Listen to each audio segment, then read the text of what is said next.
ይሰራልናል። ምንም አይደለም። ተረጋግተሽ ምንም አይደለም አይደል እንዴ ካሜራ ደቅሞ ያውሽ ፎቶ ላሳይሽ ይችላል። እነዚህ እዚህ ግቢ ውስጥ ተከራይተው ሲኖሩ የነበሩትን ሰዎች ናቸው። ብዙ ተከራይ አለ። የትኛው ነው የምትለው? አሁን የተገቡበት ቤት የት አካባቢ እንደገቡ መታጡ ነገር አለ ማለት ነው። አማባሽ ላይ እንዴ ማያት በለት አረማይ ባክስ ግቢው ሙሉ የእናንተ ከሆነ ለምንድን ነው እዚህ ውስጥ የምትኖሩት? ከዚህ ከተከራይ ልጅ ጋር ተረጋግተሽ አሁን ጉድ ምኑት ለመርካቶ ነጋዴዎችና ለንግድ ሱቅ ፈላጊዎች በሙሉ ከመንግስት ጋር በመተባበር ታላቅ ዕድል ይዘንላችሁ መጥተናል። ካሁን በኋላ ውድ በሆኑ የቁልፍ ሽያጮች ወይም የሱቅ ኪራዮች አይንገላቱም።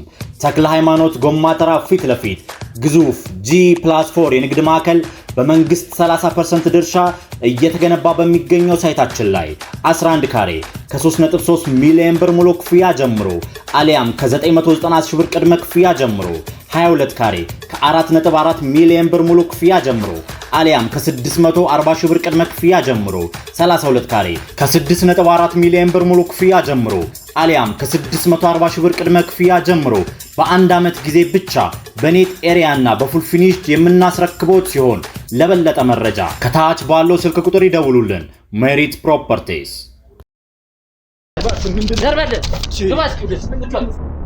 እዚህ ልክ ነው መውጣት ይፈልጋል።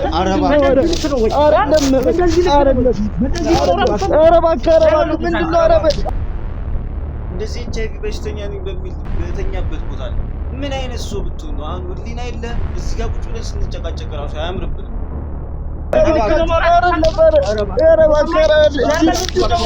እንዴት ትናገራለሽ? ያለውን ነገር ተናገራለሽ እኮ ስለ ወንድሜ ወንድሜ አዎ አስተማሚ ነኝ ስትል ነበር። እንደው እኛ እርዳታ አልጠየቅንም እኮ እናንተ ነው የመጣችሁት። እርዳታም አንፈልግም እኛ እርዳታ እየተደረገልን ነው። ቤተሰቦች የሉት የለም። ምንም ቤተሰብ የለም።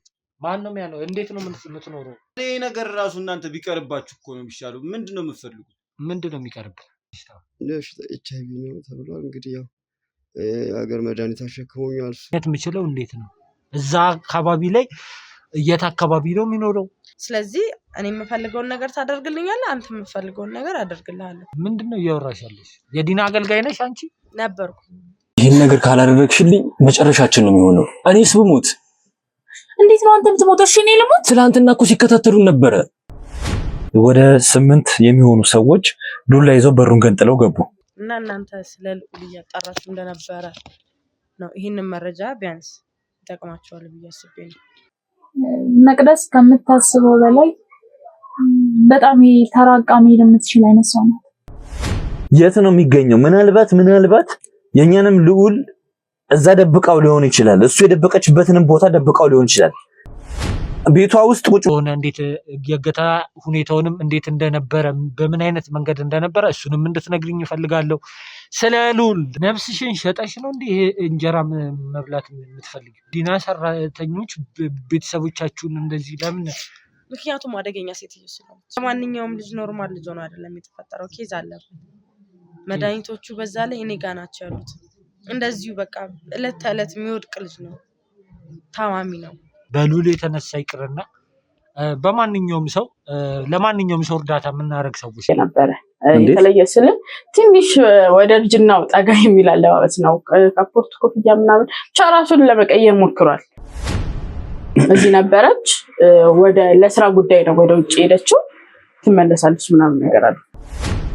ሆቴል ማረፉን አልፈለገውም ነበር። አሁን እኔ ሆቴል ባርፍ እንዳልኩሽ ለመጠቃት በጣም ቅርብ ነው የሚሆነው። አንድና አንድ ውሳኔ የወሰንኩት ይሄንን መድኃኒት ይዤ ራሴ ቦታው ላይ መገኘት ነው። ምን እየቀለድክ ነው? እየቀለድኩ አይደለም እንጂ ምንድነው እያልክ ያለው? ከወሰነች የምትወስነውን ውሳኔ ትወስን እንጂ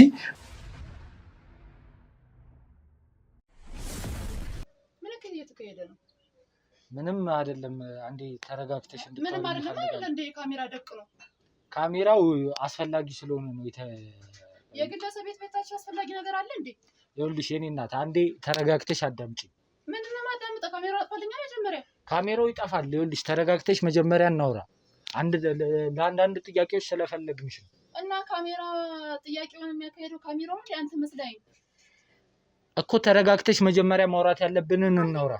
ኧረ ተያቸው ምን አውቃለሁ። ካሜራ ደቅ ነው እዚህ ጉዳይ አለን ጥያቄ አለን ይሉኛል። የዚህ ቤት ባለቤት እናንተ ናችሁ? አዎ ነን። ኦኬ እሺ። ተከራዮቹ የት ሄደው ነው እዚህ ቤት የነበሩት? ለቀው ነው። ምን ነው ችግር አለ? ወንድሜ ለቀው ነው? አዎ ለቀው ነው። እሺ ተከራዮቹን በተመለከተ አንዳንድ ጥያቄዎችን ልጠይቃችሁ። የትኞቹን ተከራይ? የትኛውን ቤት? ይኸውልሽ ፎቶ ላሳይሽ እችላለሁ። እነዚህ እዚህ ግቢ ውስጥ ተከራይተው ሲኖሩ የነበሩትን ሰዎች ላሳይሽ። ብዙ ተከራይ አለ። የትኛውን ነው የምትለኝ? ይኸው እናትና ልጆች ናቸው። እንዴ ምን ነው ችግር አለ? ምን ችግር አለ እንዴ? እናንተ ጋር ነው ተከራይተው የሚኖሩት የነበሩ? አዎ እዛኛው ቤት ነበሩ። አሁን ነው ቅርብ ጊዜ ወጡ። ሳምንት አልፈታቸው። ስለዚህ እሺ ገብቼ ማነጋገር እችላለሁ? እኮ ምን ካሜራውን አውጣና ተግባ። ይሄ ግዴታ መቅረጽ ያለብኝ ነገር ስላለ ነው። እሺ ማናችሁ? ምንድናችሁ? እኛ የህግ አካላቶች ነን። መርማሪ ጋዜጠኛ ነኝ እኔ። የህግ አካላቶች ደግሞ ከጀርባ እንደምታያቸው ያሉትም የህግ አካላቶች ናቸው። ስለዚህ አንዳንድ ጥያቄዎች መጠየቅ ስላለብኝ በሰላማዊ መንገድ ገብቼ እንድናወራ ብትፈቅዱልኝ ነው ይሻላል። የህግ አካሎች ከሆኑ እኮ ምንም ችግር የህግ አካል ቢሆን ካሜራ ደቅናለ እንዴ? ምን ሆነሽ ነው? እሺ ወይ ወንድሜ እማዬ እየረበሻት ስለሆነ ወይ ካሜራውን ታጠፋለህ። እስቲ ግቡና እስኪ እንትን እንበል። ካሜራ ደቅነው እንትን አለ እንዴ?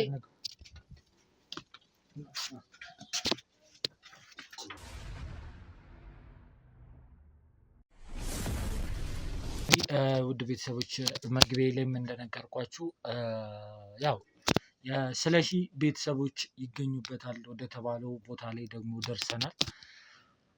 በአጋጣሚ ሆኖ ይህን ቤት እንደለቀቁ ማለትም እዚህ ግቢ ውስጥ ተከራይተው ሲኖሩ እንደነበርና አሁን ላይ እንደወጡ መረጃዎች የሚያሳዩ ነው ማለት ነው። እስኪ ቤቱን የሚያከራዩት ሰዎች ደግሞ እዚህ ጋር አጠገቤ ይገኛሉ። ከነሱ ደግሞ አንዳንድ መረጃዎችን መውሰድ ስላለብን ግዴታ ቁጭ ብለን መነጋገር አለብን። እንዴት ነበረ ሲኖሩ የነበሩት የሚለውን ነገር እና ደግሞ ስለማንነታቸው የሚያውቁት ነገር ካለ እያንዳንዱን ነገር የተወሰነ ነገር ካሜራውን አጥፍቼ ያው ለማስረዳት ሞክሬ ነበር። ትንሽ ደስ ያላላቸው ነገር ነበረ ካሜራ ምናምን ስለበራ ያንን ነገር ቁጭ አድርጌ ትንሽ ለማስረዳት ሞክሬያለሁ።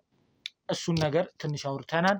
አሁን ላይ ፈቃደኛ ሆነው ነገራቶችን እስኪ ምንድነው የሚለውን ነገር ቁጭ ብለን እንድናወራ ፈቃደኛ ሆኗል ማለት ነው።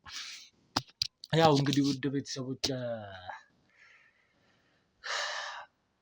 ያው የገባንበት ችግር ትንሽ ከበድ ይላል። ያው ሉልን ካለበት ውጣ ውረድ ከገባበት ችግር ለማውጣት ደፋ ቀና እያልን ነው የምንገኘው። ያንንም ነገር ደግሞ ለማድረግ እስከ መጨረሻው ደረጃ ድረስ እንደምንሄድ ቃል ልገባላችሁ ፈልጋለሁ። አግኝተነው ደግሞ የደስታ ጊዜን አብረን እናሳልፋለን ብዬ ተስፋ አደርጋለሁ። ለዚህ ሁላ ነገር ተጠያቂ የሆኑትንም ደግሞ እያንዳንዳቸውን የሚገባቸውን ቅጣት እንዲያገኙ ያላለሰለሰ ጥረት እናደርጋለን። እሺ አሁን መጀመሪያ ላይ ወደ እናንተ ስመጣ እስኪ ስለ እናንተ መጀመሪያ ንገሩኝ። እናንተ ማን ነው? ስማችሁ ማን ነው? እንዴት ነው የምትኖሩት? እስኪ ይሄ ስለዚህ ቤት ስለምታከራዩት ቤት መጀመሪያ ትንሽ ያው ለማስረዳት ሞክሬያለሁ። የያዝኩት ኬዝ ስላለ ነው። ትንሽ ከበድ ያለ ኬዝ ነው እና በዛም ነገር ደግሞ ስትነግሩኝ ያው ለሁሉም የምናገረው ነገር ነው። ይሄ ውሸት ነገር የምትነግሩኝ ከሆነ ማይሆን ነገር እየነገራችሁ የምትሄዱ ከሆነ ራሳችሁ ላይ ነው ችግር የምታመጡት። ራሳችሁ ላይ ነው የማትወጡት ነገር ውስጥ የምትገቡት። ይሄ በጣም በጣም ከባድ ወንጀል ነው። ብዙ ሰው የጠፋበት፣ ብዙ ሰው ያለፈበት፣ ብዙ ሰው የተሰቃየበት፣ ብዙ ሰው ደግሞ ንብረቱን ሀብቱን ያጣበት ነው እና ለብዙ ሰው ፍትህ ነው። ለአንድ ሰው ብቻ ፍትህ አይደለም እዚህ ጋር ይቆም። ስለዚህ የምታውቁት ነገር ሲኖር እውነትን በመናገር ምንም አይነት ነገር ባለመደበቅ እንድትቀጥሉልኝ ነው የምፈልገው። ግልጽ ነኝ? እሺ እስኪ ለቤተሰቦቻችንም በደንብ ግልጽ እንዲሆን ከስምሽ እንጀምር። እስኪ ስምሽ ማን ነው? እኔ አልማዝ እባላለሁ። ልጄ ደግሞ ኪያ ነው የምላት። አባቷ ከሞተ በኋላ ቆየ። በልጅነቷ ነው የሞተ። ተሰቃይተን ያሳደግኳት። ምንም አሁን እንደዚህ እንደሞላልን ቢኖር ኖር አባቷ ደስተኛ ነበሩ። ግን እሷም ለማስደሰት እኛም የራሳችንን ችለን ለመቆም በጣም ብዙ ሰርተን ነበር። ተሳካልን በራሳችን ቆምን ስንል አባቷ ካንሰር ታማሚ ነበር፣ ሞተ። ተሰቃይቼ እንደማንኛውም ሴት አሳድጊያታለሁ። ኪያዬ ትባላለች፣ ተማሪ ነች። የሆነ በሶስት አራት ቤቶችን አይቻለሁ ግቢ ውስጥ ተለቅ ያሉ ቤቶችን። ግን እኔ ይህንን አልጠበቅኩም ነበረ እናንተ የምትኖሩበት ቤት ብዬ ይህንን አልጠበቅኩኝም ነበር። ለምንድን ነው እዚህ ውስጥ እየኖራችሁ ያላችሁት? ግቢው ሙሉ የእናንተ ከሆነ ለምንድን ነው እዚህ ውስጥ የምትኖሩት? ያው የምንኖር እኛ እዚህ ሁለታችን ብቻ፣ ሌላ ቤተሰብ የለብንም። ይህን እንስ ያለው እኛ ገብተንበት ትላልቆችን ደግሞ ብናከራይ ብለን አስበን ነው። የተሻለ ገቢ ለማግኘት ነው። አዎ እሷም ተማሪ ነች፣ ትልቅ ደረጃ ነገ ትልቅ ነገር ይጠብቃታል። እሱን ደግሞ ለማድረግ ግዴታ ሰፊ ቤት ሁለታችን ለመኖር እንትን አላለም። እሷም ምርጫዋ ሆነ የሚያስደስታትን ነገር ነው ማድረግ። ቀጣይ ጥሩ ህይወት እንዲኖራት ዛሬ ላይ ደግሞ አይከፋትም። ያው የተሻለ ገንዘብ አከራይተን የተሻለ ገንዘብ ማግኘትን ነው የምናስበው። ያው እኔና እማዬ ብቻ ነን የምንኖረው። የተለየ ሰፊ ነገር ባይኖርም ምንም ችግር የለውም። ያው ለገቢሽ ከሆነ ድረስ ያው ችግር የለውም ያንን እንደዛ ማድረጋችሁ። እስኪ ተማሪ ነኝ ብለሽኛል። ምን ደረጃ ላይ ነው የምትገኘው አሁን? አሁን 12ኛ ክፍል ተማሪ ነኝ። 12ኛ ክፍል ተማሪ ነሽ? አዎ። እህት ወንድም ምናምን የላትም? አንድ ኪያዬ ብቻ ናት። አባቷ በጠና ታሞ ነበረ። እሷንም ለማሳደግ ብዙ ፈጅቶብኛል። አልፏል። አሁን ተመስገን ነው፣ አልፏል። አይ እንግዲህ እሺ ያ ነገር ጥሩ ነው። ያው እኔ እዚህ የመጣሁበትን ነገር ለማስረዳት ሞክሬያለሁ። የተወሰነ ነገርም ቢሆን ለነገራችሁ ሞክሬያለሁ። እስኪ እዚህ ቤት ስለነበሩት ተከራዮች ደግሞ ያሳዩአችሁ፣ በፎቶ ያሳዩአችሁ እናትና ልጅ እዚህ ግቢ እንደሚኖሩ እናንተም አውቃችሁልኛል፣ አረጋግጣችሁልኛል። እስኪ ምን ያህል ጊዜ ነው የኖሩት? ከገቡስ ምን ያህል ጊዜ ሆኗቸዋል? ከወጡስ ምን ያህል ጊዜ ሆኗቸዋል? እንደገና ደግሞ ምን አይነት ባህሪ ነበራቸው? እነሱ ጋር የሚመጣ ሰው ምን አይነት ሰው ነበር? እስኪ ስለነሱ በደንብ እስቲ አብራርታችሁ ንገሩ። ግን እንዳትዋሹኝ አደራ። ለምን ያሳሻናል? ለራሳችሁ ስትሉ ነው። ያሻሻን ነገር የለም። በጣም ጥሩ። ከዋሻችሁኝም እኔን አይደለም የምትዋሹኝ፣ ራሳችሁን ነው። ነገ ከነገ ወዲያ ወይም ደግሞ ማረጋገጥ ያለብኝን ነገር ሳረጋግጥ እናንተን ተጠያቂ እንደማደርጋችሁ እንድታውቁ ፈልጌ። ምንም እንዋሸው ነገርም የለ ሲጀምር። ምን እንዋሻለን? እንደማንኛውም መጣው ጠየቁኝ። ቤት ነበር ተለቆ ነበር በጊዜው አከራየዋቸው። ይሆናቸዋል ስላቸው አከራየዋቸው። ብዙም ሰው ያን ያክል ብዙ ሰው አይመጣም። ብዙም አልቆዩ። አሁን 5 ወራቸው አልነበረም? በቃ 5 ወራቸው ነበር። አሁን እኮ ነው የለቀቁት። ሳምንታቸው ነው። ትላንትና ነው ሳምንታቸው። እንደውማ ማያ በ5 ወራቸው ነው የወጡ። ብዙም አልቆዩ። 5 ወራቸው ጸጥ ያሉ ደስ የሚሉ ሰዎች ናቸው። በጣም የተረጋጉ። ምንም ሰው የሚበዛበትም የለም፣ የሚመጣ ሰው የለም ጭራሽ። እናቷ አለች፣ እናትና ልጅ ናቸው የሚኖሩ የነበረ። እንዴት ነው ከነሱ ጋር ቀርባችሁ የማውራት የመነጋገር ነገር ምናምን ነበረ? ያው እኔ ተከራዮችም ቀርባቸዋለሁ። በጣም ቅርበት አለ። ከነሱ ብቻ ጋር ሳይሆንም ከሁሉም ጋር ቀረቤት አለኝ እና እንደማንም ደህና አደራችሁ ደህና ዋላችሁ ከደረሱ አንጠራራም ቡና። እኔ አፍልቼ ከሆነ ደርሰው መጠው ጠጥተው ይሄዳሉ እንጂ ይሄን ያክል ቀረቤታ የለንም። እንደማናቸውም እንደ ሌሎች ተከራይ እነሱንም እንደዛው ነው የምቀርባቸው። እሺ አሁን ላይ እናንተስ የምትኖሩት በቃ በዚህ በኪራዩ ገንዘብ ነው? አዎ። ምንም አይነት ሌላ ስራም የምትሰሪው ነገር የለም አንቺ? በፊት ነበረ፣ ጉሊት ነበረኝ። አሁን ግን የቤት ኪራይ ሰፊ ስለሆነ ልጄም አትውጭ አለችኝ። ከእሷ ጋር ነጋ ጠባ ጭቅጭቅ ሆነ። ደርሼ ገበያ ስመጣ አትወድም፣ ቁጭ ብዬ ቤቴን እያከራየሁ እኖራለሁ። ያው እማዬ ስራ ስለምትወድ ነው እንጂ የኪራዩን ብር ለእኛ በቂ ነው። ያው ምንም የምናደርገው ነገር የለም። እኔ እና እሷ ብቻ ስለሆነ በቂ ነው። ያው እንግዲህ እስኪ ወደ መጀመሪያው ነገር ልግባልሽ እና መጀመሪያ ላይ ምንድነው ባለቤቴ ይህንን ነገር እንደዚህ ሆነን ሳያይ በመሞቱ ምናምን ብለሽ ነበር።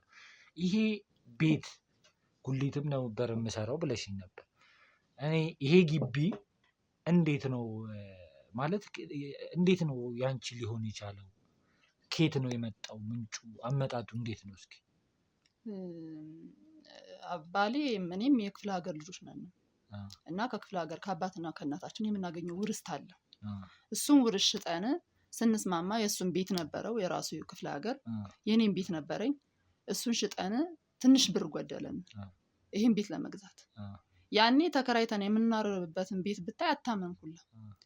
ሁለቱ እዚያ ያለውን ሸጥንና ብር አጠራቀም። አሁንም ትንሽ ይጎለን ነበር እንዲህ አይነት ቤት ለመግዛት። ከዛ እኔም ጉሊት እየሰራሁ እቁብ እየገባሁ ምን እያልኩ ትንሽ ብር ነበር የጎደለኝ። ያለ መሙላት እየጣርን ባለበት ሰዓት ባሌ ድንገት አረፈ። እኔም የእሱን ህልም ለማሳካት ልጃችን ጥሩ ሁኔታ ላይ እንድትኖር ስለፈለግን የእሱን ህልም ለማሳካት ይሄን ቤት ገዛሁ። በቃ ይሄው ነው። እኔ እንጃ አሁን በየትኛው እንትን እንደሆነ ሊገባኝ አልቻለም። እንዴት ነው በጉሊት ተሰርቶ ግቢ መግዛት ይቻላል? ለምን አይቻልም? ነገርኩህ መጀመሪያ ላይ። ምን ያህል ጊዜ ነው እስኪ እሺ አሁን ምን ያህል ጊዜ ፈጀብሽ? ስንት ዓመት ጉሊት ሰርተሽ ነው ይሄን ግቢ ልትገዢ? እንዴት እንደሆነ ታውቃለህ? ክፍለ ሀገር ቤት ነበረን ብያለሁ። አዎ የጎደላችሁ ብር ነበር። የጎደለን ብር ነበረ። እቁብ እንትን እንላለን። በልተን ከምናርበት ልክ ማንበላበት ጊዜ ይበልጥ ነበር። የሰው ልጅ ዛሬ እንደዚህ ሆነን ስታይን ያን ያሳለፍነውን ነገር እኛ ነው የምናውቅ። ግን አልፏል፣ ተመስገን ነው። እና ያን ብር አስቀመጥን። እቁብ ገባ ነበረ እየሸጥኩ። ከሰራህማ ይለወጥ የለም እኮ። ጊዜውም እኮ እንዳሁኑ አይደለም አይደል? ሁሉም ነገር እንዳሁኑ አይደለም እኮ። እንዳሁኑ ባይሆንም ትንሽ ለማመን በፊት ላይ በትንሽ ነገር ብዙ ነገር ታተርፋለህ። ገብቶሃል? ለማመን የሚከብደው ምን መሰለሽ፣ ጉሊት ተሰርቶ የጉሊት ትርፍ ምን ያህል እንጃ ምን ያህል አመት ቢሰራ። በጉሊት እኮ ቤት ገዛን አላለችም እኮ የጎደለውን ሞላ። የቤተሰብ ውርስ ነበር፣ የፋዘርም ውርስ ነበር። በነገርክ ላይ እሱም የቤተሰቦች እሱ ካረፈ በኋላ ምናምን የልጅ ማሳደጊያ ምናምን። ያው እኔ በታሪክ ነው እማዬ ከምነግረኝ ነገር ነው የምነግርህ። እና የእሱ ወንድሞችም ጥሩ ላይ ነበሩ። የፋዘር እንደውም ታሞ በደንብ ሲያስታምሙት ነበር። ሐኪም ቤት ሁላ ገብቶ ነበር። በጠና ታሞ ነበር እና በደንብ አስታመውታል። እና ገንዘብ አላቸው፣ ደህና ናቸው። እና ያ ነገር ተጨምሮ ነው እሱ ካረፈ በኋላ በቃ በስነ ስርዓት በቤት ኪራይ መሰቃየት የለባቸውም ተብሎ ያው ከቤተሰብም ከምንም ተሟልቶ ይሄ ቤት እንትን ተባለው። ይሄ ቤት ከዛ ከተሰራ በኋላ ደግሞ ግቢ ውስጥ እንደምታየው ስመጣ ይተዋል አይደለ? እነሱ ቤቶች ተሰሩ። ለምን? ለኛ የገቢ ምንጭ እንዲሆን። እማዬ ግን የሚገርምህ ይሄ ቤት እንኳን ተሰርቶ ጉሊት ትወጣ ነበረ። ይሄን አክል ነው የስራ ፍቅር ያላት እናቴ።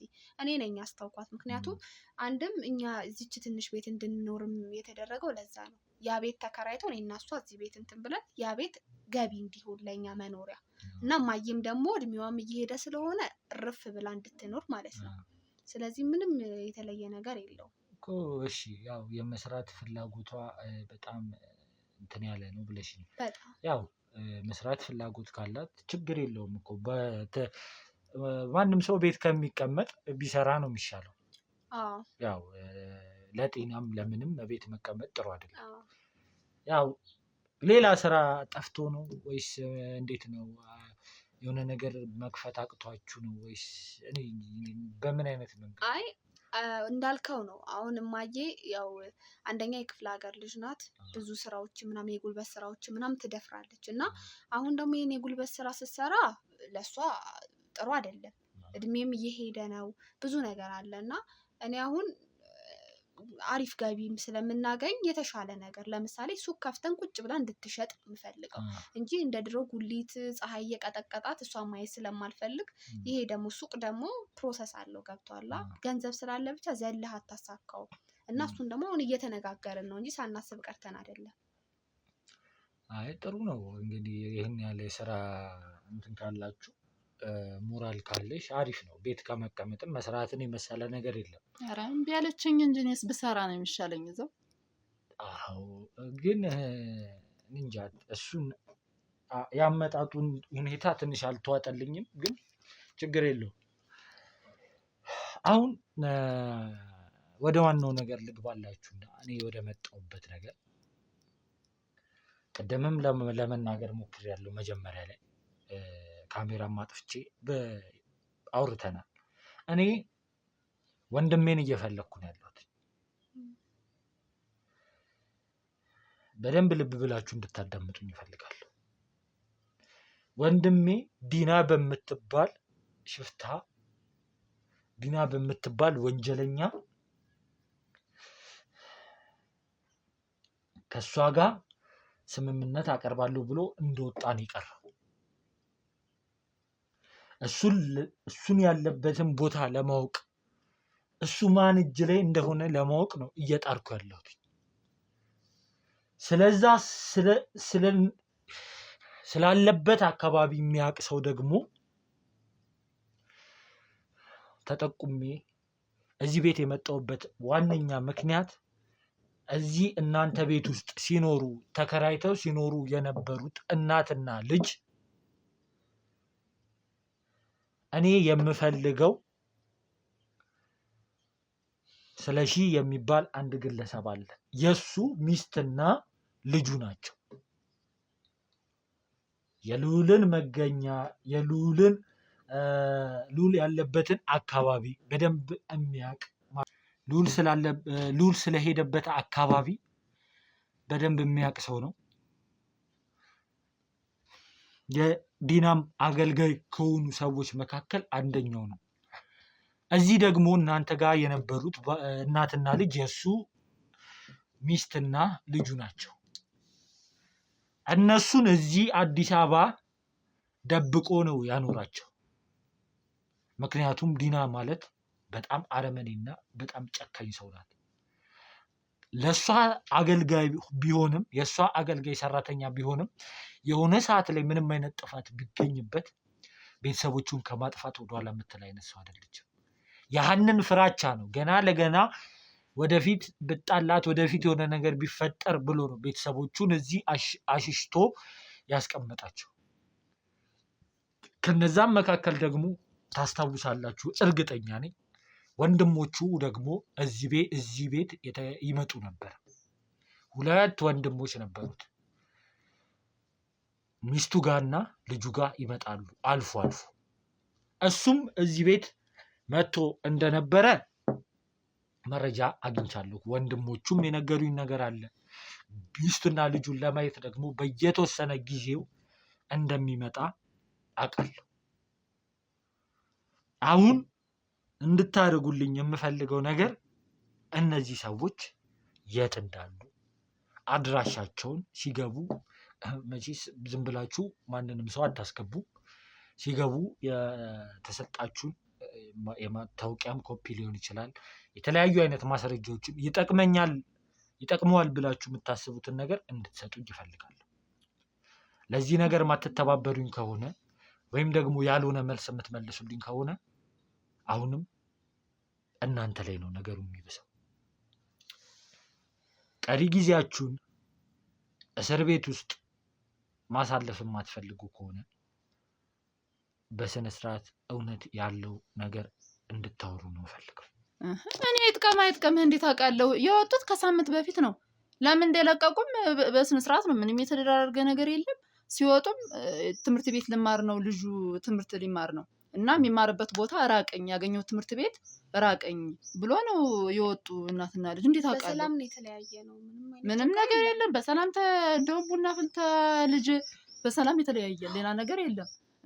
መታወቂያም መጀመሪያ ማንኛውም አከራይ ሲያስገባ መታወቂያ ኮፒ አድርጌ ነው የምቀበል። ሲወጡ ምን ያደርግልኛል? አቃጥለዋለሁ፣ ከቆሻሻ ጋር አስወጣዋለሁ። ምን ያደርግልኛል? የወጡ ተከራዮች ምንም በሰላም ነው። ስለዚህ ምንም አይነት መረጃ የላችሁም ማለት ነው ስለነሱ? ምንም የለንም። ስልካቸው ምናቸውም የላችሁ? ስልክ ምን ያደርግልናል? አንደዋወል እዚሁ አከራይ የሉ ስልክም ምንም አይነት እነሱን ላገኝበት የምችለው ነገር እናንተ ጋር የለም? አረ ምንም የለም። እርግጠኛ ነሽ? የላቸውም። ሲጀምር ስልክ የላቸውም። እንዴት ነው ስልክ የሌላቸው? አይ ስልክ እንደሌላቸው ነው የማውቀው። ያው እኛ እዚሁ ጎረቤት ነን። የማይመስል ነገር እያወራችሁ እንደሆነ በደንብ እየገባኝ ነው።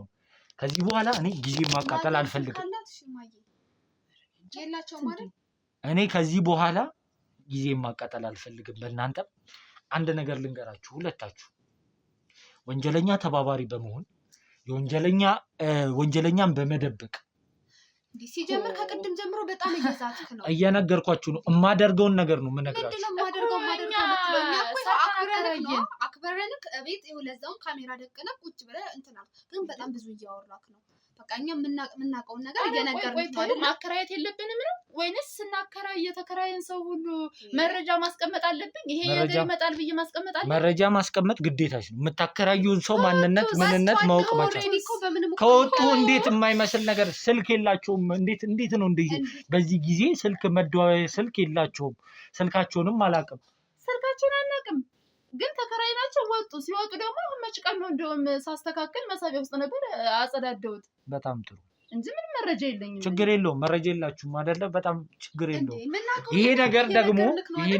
ይሄ ነገር እስኪጣራ ድረስ እናንተም ሁለታችሁም ወደ እስር ቤት ትገባላችሁ። ስለምን እስር ቤት ነው የምትናገረው? ችግር የለውም። ምንም የምታውቁት ነገር የለም አይደለ? እኔ አሁኑኑ ለቅቄ እወጣለሁ። እኔ ከእናንተ ጋርም ጊዜ ማቃጠል አልፈልግም። ቀጥታ ቤት ማከራየታችን በቃ ችግር የለውም። ጨርሻለሁ። ምንድነው? እሺ ቁጭ በል። እሺ እኔ ማውቀው ነገር አለ። ምን ልታውቂ ነው የምትነግሪው? ምን ትነግሪው ነው? የምታውቂው ነገር አለና ነው። እስኪ ቁጭ በይ እንዴ! እማዬ እባክሽ ተረጋጊ። እማዬ ቁጭ በል ማልችል ምን የምታውቂው ነገር አለ? እሺ እባክህ ቁጭ በል፣ እባክህ ቁጭ በል። ይኸውልሽ ጊዜ ልታቃጥይብኝ ከሆነ ኧረ እንደው ጊዜ ልታቃጥል ነው። የምታውቁው ነገር የለም። ምን ታውቂያለሽ አንቺ? እሺ ቁጭ በል፣ ቁጭ በሉ። በይ እስኪ ይኸውልሽ እኔ ለቀልድ ወይም ደግሞ ጊዜ ተርፎኝ አይደለም እዚህ ጋር የመጣሁት። በያ ንገሪው። እኔ እዚህ ጋር ስመጣ እየነገርኩሽ ነው። ወንድሜ እኔ እንጃ አሁን ላይ ምን ላይ እንደሆነ አላውቅም። እሱን እያፈላለኩ እንደገናም ደግሞ የብዙ ሰው እንባ የብዙ ሰው ነፍስ ጠፍቷል በዚህ ነገር የተነሳ። ያን ሁሉ ነገር ለመታደግ ነው። እማዬ አንቺንም የደበቅኩሽ ነገር አለ። እኔን ምን ደበቅሽ ደግሞ? ቆይ በስነ ስርዓት እንድታወራ ፍቀጅላት። መጀመሪያ አንቺ ተረጋጊ። ተረጋግቼ ከዚህ ደግሞ ይኸውልሽ አስበሽ አውሪ እሺ። ውሸት እንዳታወሪ። አሁን ይኸውልሽ ቃሌን ልስጥሽ። እውነት ልትነግሪኝ ነው እንድቀመጥ የጠየቅሽኝ? እውነት ነው እንድትነግሪኝ የምፈልገው። አለበለዚያ ግን በጣም መጥፎ ነው መሆንባችሁ ለሁለታችሁ። ኧረ ኪያዬ ፈርተሻቸው ነው እስር ቤት ስላሉ ትነግራቸዋለሽ። ምን የምታውቂው ነገር አለና ነው? አንቺ ማወቅ ስላለብሽ ነው ይሄን ነገር የምናገረው። አስቀድሜ ባለመናገሬ በጣም ይቅርታ። ይሄን ነገር ባለመናገሬ በጣም ይቅርታ። ግን መናገር ስላለብኝ በያ ተናገሪ። ምን ትልከሰቀስብኛለች እዚህ? ምንድን ነው? ከተከራያችን ልጅ ጋር ፍቅረኛ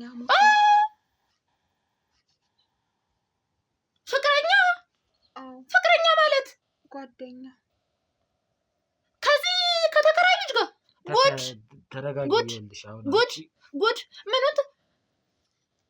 እማዬ እባክሽ እማዬ አትይዘኝ ነው እማዬ። ወይኔ ጉድ እንደዚህ ያሳደግኩሽ እማዬ። እንዴ ምን ማለት ነው እማዬ? ዝም በይ እንዳታናግሪኝ ጭራሽ ከተከራይ ጋር። ምን እማዬ ምን ችግር አለ? ሰው አይደል እንዴ? መልስ አልፈልግም። እግዚኦ እንኳን ማባትሽ ይሄን አላየ እንኳን ማባትሽ አላየ እንዴ እማዬ አትበይት። ኧረ እማዬ እባክሽ ሰው ፊት ነገርሽልኝ እኮ ምን ሁሉ ነገር እማዬ። እኔ ሕፃን ነኝ እንዴ? እሺ አሁን ልትነግሪኝ የምፈልጊው የፍቅር ታሪክሽን ነው ወይስ እኔ የሚጠቅመኝን ነገር? ማለት በቃ እማዬ እባክሽን አንድ የተናገረሽው ንገሪውና ይረፍ እንጂ ንገሪው። ፍቅረኛ ሁለታችንም ብዬ እኮ ነው በቃ ይሄን ነገር የምነግረው አይደል እንዴ? ምን አደረኩሽ እንዴ? እማዬ ያለውን አልሰማሽም? በቃ የምናውቀውን ነገር እንንገረውና በሰላም ከዚህ ችግር ውስጥ እንውጣ። በቃ ማለት አብረን በነበርን ሰዓት እነሱ ማለት በጣም ምስኪን ሰዎች ናቸው እውነት ለመናገር እና በቃ የሰቀቀን ኑሮ ነው እየኖሩ ያሉት። በጣም የሚፈሩት ነገር አለ። ከክፍለ ሀገር ነው የመጡት እንደነገርከን እና በቃ በጣም ነው የሚደባበቁት። በጣም ነው ስለነገርኩሽ ነው ወይስ የምታውቂው ነገር አለ? ማለት በቃ ክፍለ ሀገር ላይ የሆነ የሚሸሹት ነገር አለ እና የድብብቆሽ ህይወት ነው እየኖሩ ያሉት እና በጣም በጭንቅ ውስጥ ናት። በተለይ እናትየዋ በጣም ነው የምታሳዝነኝ እና የሚፈሩት ነገር አለ። በቃ የሆነ የሚከታተላቸው ሰው እንዳለ ነው ሲያወሩ የሰማሁት እና ያው እናትየዋ እንኳን አልነገረችኝም፣ ግን እሱ ነግሮኛል። ለኔ በጣም ተጨናንቁ ስለነበር ነግሮኛል እና የሚሸሹት ሰው አለ። ጥሩ ሰው መስለው ጭንቀት ይልቀቅብሽ። ተጨናነቀ አሰብሽለት። ጥሩ ሰው መስለው ሰሩልኝ እንጂ። ተረጋጊና። ምኑን ተረጋጋሁት? እሺ ሌላስ ምንድን ነው የምታውቂው? ሌላ ማውቀው ነገር የለም፣ ግን ደግሞ በቃ ቤትም ቶሎ እንደሚለቁ ነው ማለት የሆነ ነገር ካዩ የሆነ የሚጠራጠሩት ነገር ካለ ቤት ይለቃሉ። አሁንም ቤት ይለቀቁ ከኛ ጋር ለዛ ነው የሆነ የሰሙት ጭምጭምታ አለ መሰለኝ እና በቃ ቤት 3 ወር ወይ 4 ወር ምናምን በቃ ቶሎ ነው ቤት የሚለቁት። ስለነዛ ስለሚከታተሏቸው ሰዎች የነገረሽ ነገር አለ? እኔ እንጃ፣ ሜቢ አንተ ካልከው ነገር ጋር ከተያያዘ ብዬ ነው እና የሚፈሩት ነገር እንዳለ ነው። ዲቴል ያለውን ነገር አልነገረኝም። ከአንቺ ጋር ሳውን ላይ ፍቅር ውስጥ ነው ያላችሁት? አዎ። ስለዚህ እሱን ማግኘት ትችያለሽ ማለት ነው? አዎ፣ ግን የምታግዘው ከሆነ ነው እኔ እሱ ላገናኘህ የምችለው። ምንድን ነው ማግዘው? በቃ የሆነ ያሉበት ችግር ውስጥ ነው ያሉት እና ምናልባት አንተም ከእሱ ካለበት ችግር ጋር የተገናኘ ነገር እየሰራ ከሆነ ቢያንስ ካሉበት ነገር ውስጥ በሰላም እንዲኖሩ ማድረግ የምትችል ከሆነ እኔ ብደውልለት መምጣቱ አይቀርም። ደውል ያርግ። ዝም በይ። አንቺም ምንም ይሄን ሁሉ ነገር ምንም የምታውቂው ነገር አለ? ኧረ ተወኝ። እንደው ምን አጉድዬብሽ ነው? ጭራሽ ተከራይ። ለመርካቶ ነጋዴዎችና ለንግድ ሱቅ ፈላጊዎች በሙሉ ከመንግስት ጋር በመተባበር ታላቅ ዕድል ይዘንላችሁ መጥተናል። ካሁን በኋላ ውድ በሆኑ የቁልፍ ሽያጮች ወይም የሱቅ ኪራዮች አይንገላቱም። ተክለ ሃይማኖት ጎማ ተራ ፊት ለፊት ግዙፍ G+4 የንግድ ማዕከል በመንግስት 30% ድርሻ እየተገነባ በሚገኘው ሳይታችን ላይ 11 ካሬ ከ3.3 ሚሊዮን ብር ሙሉ ክፍያ ጀምሮ አሊያም ከ990 ሺህ ብር ቅድመ ክፍያ ጀምሮ 22 ካሬ ከ4.4 ሚሊዮን ብር ሙሉ ክፍያ ጀምሮ አሊያም ከ640 ሺህ ብር ቅድመ ክፍያ ጀምሮ 32 ካሬ ከ6.4 ሚሊዮን ብር ሙሉ ክፍያ ጀምሮ አሊያም ከ640 ሺህ ብር ቅድመ ክፍያ ጀምሮ በአንድ ዓመት ጊዜ ብቻ በኔት ኤሪያ እና በፉል ፊኒሽድ የምናስረክቦት ሲሆን ለበለጠ መረጃ ከታች ባለው ስልክ ቁጥር ይደውሉልን። ሜሪት ፕሮፐርቲስ። ሰው አይደል እንዴ እሱ? ዝም በይ። ምን ትምህርትሽን ብትጨርሽ በስነ ስርዓት። እኔ እኮ እንደማንኛውም ያስጠናኛል። ምን እኔ ደፍተሩን ይዘሽ ስትወጪ የሚያስጠናሽ እየመሰለኝ ነው እንጂ ይሄን ያክል ደርሳችሁልኛል። ስለዚህ አሁን የገቡበትን አዲሱን ቤት ታውቂዋለሽ ማለት ነው? አሁን የገቡበትን ቤት የት አካባቢ እንደገቡ የምታውቂው ነገር አለ ማለት ነው? ምንም የለም። የፍቅር ጓደኛሽ ከሆነ ምንም ነገር አይደብቅሽም፣ ብዙ ነገር ታወራላችሁ ማለት ነው። አዎ፣ ግን የገቡበት ቤትን አልነገረኝም፣ ግን በስልክ ምናምን ነው እያወራን ያለ ነው። ስልክ አላቸው ማለት ነው። ስልክ የላቸውም ምናምን ስትሉ ነበር። ይህንን ነገር ደግሞ አንቺም አውቀሽ የሆነ ነገር እንዳለ አንቺ ጋር ይሰማኛል። ስለዚህ ይኸውልሽ አንቺም የሆነ መናገር ያለብሽ ነገር ካለ ብትነግሪኝ ይሻልሻል። ኧረ ምን አለኝ? እኔማ ምን አለኝ? ጉድ!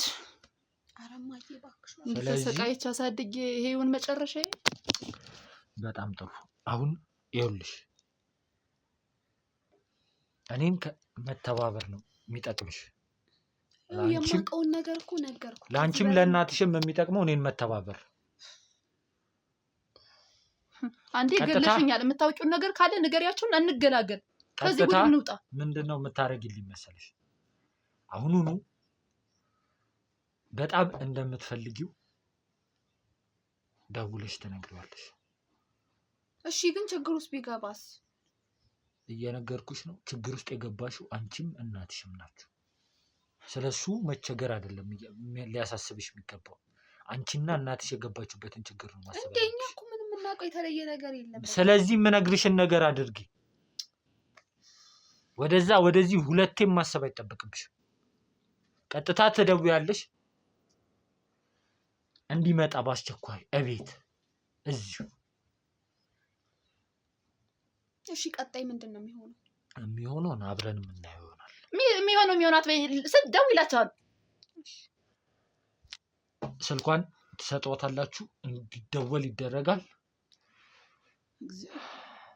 በተቻለ አቅም ስልኩንም ትረስ አድርገን መሄድ ካለብን ትረስ አድርገን እንሄዳለን። እያንዳንዱን ነገር በጥንቃቄ እንዲሰራ ፈልጋለሁ። በምንም አይነት ስህተት እንዲያበልጠን አልፈልግም። በምንም አይነት ስህተት ልዑልን ከገባበት ችግር ሁላችንም ተረባርበን ማውጣት አለብን። ተጠያቂዎቹን ሁሉንም ነገር ደግሞ ሁሉንም ሰዎች የሚገባቸውን ቅጣትና የሚገባቸውን ፍርድ እንዲያገኙ እናደርጋለን። እንግዲህ ቤተሰቦች ምን ሊፈጠር እንደሚችል ምን ሊካሄድ እንደሚችል አላቅም፣ ግን ፈጣሪ ይርዳል። ፈጣሪ ከጎናችን ይሁን። ያው ለዚህ ነገር ተባባሪ የሆኑትን ቃል ገባላችኋለሁ፣ ሁሉንም ለፍርድ እንደማቀርባቸው። ብቻ ግን ያ ጊዜ እስኪደርስ ድረስ ልዑልን በሰላም እንድናገኘው የእናንተም ጸሎት አይለየን ለማለት እፈልጋለሁ። አሁን ይደወልለታል፣ እንዲደወልለት አደርጋለሁ። ከዛ በኋላ ደግሞ የሚፈጠረውን ነገር አብረን የምናየው ይሆናል። እስከዛው ድረስ አብራችሁን ቆዩ።